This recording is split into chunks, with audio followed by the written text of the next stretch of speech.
Ma Minjo je iznao svoje iskreno mišljenje o Baki Prasetu. Jel moguće ovo, brati?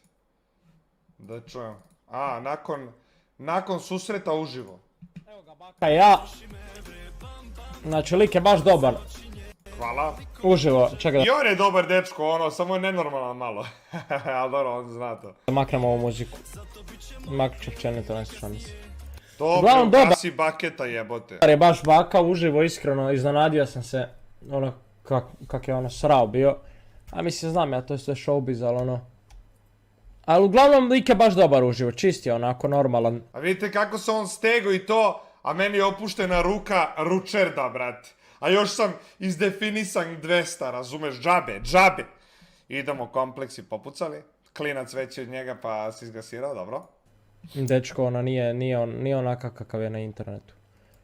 Mislim, ne govorim da je loš na internetu, ali je dobar ovako lik uživo, ono. Može se pričat normalno. Pa naravno da može, brate. On je taj koji je lud uživo, ja sam uživo potpuno chill. A de, brate, ja sam i ovako chill. Tomislave, brate, previše para mi daješ, moraš da prestaneš.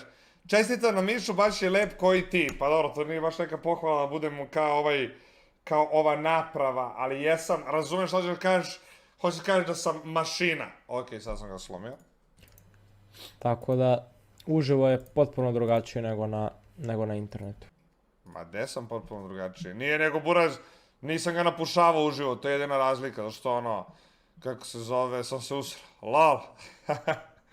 Nije, dobar je mali, ono, lud je ko struja, ali dobar. Dobar.